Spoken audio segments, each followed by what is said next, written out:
Hello ආයිබෝවන්. ඉතින් කොහොමද ඔයා මේක දකින්නේ? අහම්බෙන්නම් මේ ඒන්ජල් මෙසේජ් ඔයාට. ඉතින් ඔයාට තියෙන කාඩ් එකක් තෝරගෙන ඔයාට අදාළ ඒන්ජල් මෙසේජ් එක දැනගන්නයි. ඔන්න මම ෆයිල්ස් තුනක් අරන් ඇවිත් තියෙන්නේ. ඔයාට වැඩියෙන්ම හිත යන ෆයිල් එක වීඩියෝ එක නවත්තලා හරි ඔයා තෝරගන්න.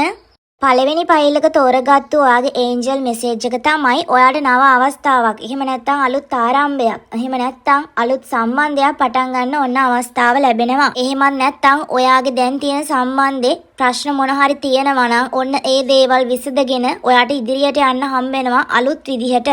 ඔයාට ඔයාගේ වැඩ කරගන්න අලුත් ශක්තියක් ඔයාට ලැබෙනවා. අලුත් කොන්ෆිඩන්ස් ඔයාට හම්බ වෙනවා. ඉතින් හැඟීම් පාලනය කරගන්න ඔයාට පුළුවන් වෙනවා. මොලෙන් හිතන්න ඔයාට අවස්ථාව ලැබෙනවා. ඉතින් ඔයා මෙච්චර දවසක් හැඟීම් වලට වහල් වෙලා වැඩ කරා නම් ඔන්න දැන් ඒ ගතිය නැති වෙලා යනවා කියලා පෙන්නනවා. මේ කාලෙදී ඔයාගේ හිතේ ආදරය කරුණාව වර්ධනය වෙනවා. ඒ වගේම වටපිටේ ඉන්න අයගෙනුත් ඔයාට ආදරය කරුණාව ලැබෙනවා. ඉතින් ඒ වගේම ඔයාට වැරදි කරපු අයට ඔයා සමාව දෙන්නත් හිතනවා. ඔයා මේ දවස්වල පොඩ්ඩක් පරිණතභාවයට පත් වෙනවා කියලාත් පෙන්නනවා. ඉතින් ඔයා ඔයාගේ පැත්තෙන් අවංක වෙන්නත් ඕනේ. අතීත වේදනාවන් තරහවල් අමතක කරන්න හදිසි තීරණ නොගෙන බුද්ධියෙන් හිතලා වැඩ කරන්න ඕනේ ඔයා. ඒ වගේම ඔයාට ඒන්ජල් ඇඩ්වයිස් එකක් තියෙනවා. ඉක්මන් වෙන්න එපා කිසිම දෙයකට. ඔයා විශ්වාස කරන්න. ඇත්තට මූණ දෙන්න. ඔයා බොරු මවාපෑම් හිතේ තියාගෙන බොරු හීනමවනවා නම් ඒ දේවල් නවත්තන්න. ඔයාට දේව ආශිර්වාදය අනිවාර්යයෙන්ම විශ්වයෙන් ඒ වගේම ඔයාගේ ඒන්ජල්ස් ලාගෙන් දෙවියන්ගෙන් ඔයාට අනිවාර්යයෙන්ම තියෙනවා කියලාත් මතක් කරනවා. දෙවෙනි ෆයිල් එක තෝරගත්තු ඔයාට ලැබෙන ඒන්ජල් මෙසේජ් එක තමයි ඔයා මොකක් හරි මුලාවක වැටිලා තියෙනවා නම් ඔයා ඇත්තට මූණ දෙන්න ඕනේ.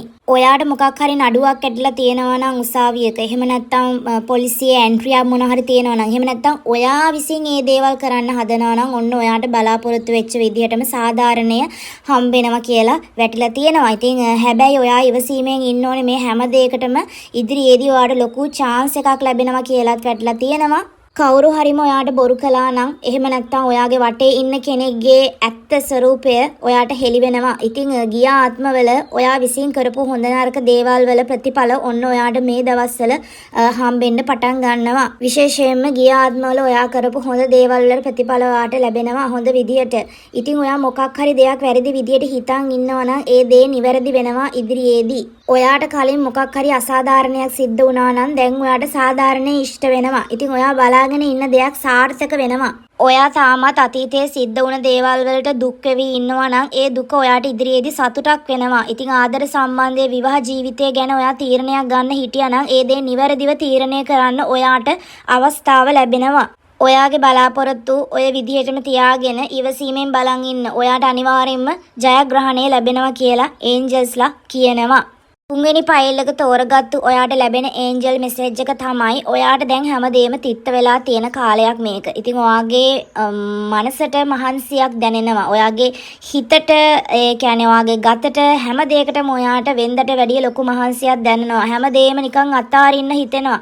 ඉතින් ඒත් ඔයා හිත හයිය කරන් තව එකපාරක් ඔයා කොන්ද කෙලින් කරන් නැකිට්ටොත් ඔයාට ලොකු ආශිර්වාදයක් එක්ක ඔයාගේ වැඩ කටයුතු සාර්ථක කරගන්න ලැබෙනවා. ඔයා දැන් හැමදේම කරන්නේ අකමැත්තෙන්. ඔයා කම්මැලි වෙලා තියෙන. ඉතින් මම කිසිම දෙයක් කළාට කිසිම ප්‍රතිඵලයක් නැහැ. මටම මෙහෙම වෙන්නේ.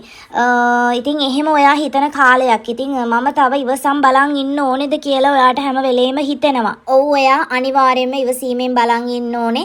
ඒ වගේම ඔයාගේ බලාපොරොත්තු සුන් කරගන්න එපා. ඔයාට ලැබෙන දේවල් වලින් උපරිම ප්‍රයෝජනය ගන්න. ඒ වගේම ඔයාට ඉස්සරහට මොන හරි දෙයක් ලැබෙන්න තියෙනවා. ඉතින් ඒ දේ ඔයාට පේන්නේ නැහැ. ඔයා ඌමනාවෙන් ඒ දේ දිහා බලන්නේ නැහැ. මොකද ඔයා හිතන්නේ හැම වෙලේම ඔයාට මුකුත්ම හොඳක් සිද්ධ වෙන්නේ නැහැ කියලා. ඒ නිසා ඔයාට කිසි දෙයක් පේන්නේ නැහැ ඉස්සරහා ගැන. ඔයා කිසිම දෙයක් give up කරන්න එපා. ඔයාගේ හිත නෙගටිව් එනර්ජි එකෙන් පිරීලා තියෙන්නේ මේ වෙලාවේ. ඉතින් ඒ නිසා ඔයාට ඒන්ජල්ස්ලා දෙන පණිවිඩ, දෙවිවරු දෙන පණිවිඩ ඔයාට දැනෙන්නේ නැහැ. ඉතින් ඔයාට නොපෙනී ගිහින් තියෙන්නේ මේ ඉස්සරහා ජීවිතේ මොකද වෙන්නේ කියන එක ගැන. ඉතින් ඒ නිසා ඔයා පොසිටිව් හිතන්න පටන් ගන්න ඕනේ. එතකොට ඔයාගේ ඔය බය නැති වෙලා ඔයාගේ ඉස්සරහා ගැන ඔයාට හොඳ පැහැදිලි දැක්මක් ඇති වෙනවා. ඉතින් ඔයා හැම වෙලේම ඔයාට පුළුවන් හැම වෙලේම ඔයා හොඳට විවේක ගන්න කරන්න. ඒ වගේම තමයි අනිවාර්යයෙන්ම පොසිටිව්ලි හිතන්න පටන් ගන්න ඕනේ. එහෙනම් අද රීඩින් එක ඉවරයි. තව තවත් ටැරෝ රීඩින්ස් බලන්න ඕන මාව ෆලෝ කරලා තියාගන්න. මේ රීඩින් එකත් ලයික් කරන්න, කමෙන්ට් කරන්න, ෂෙයා කරන්න. එහෙනම් ආයෙම රීඩින් එකකින් එනකම් පරිස්සමෙන් ඉන්න. බුදු සරණයි.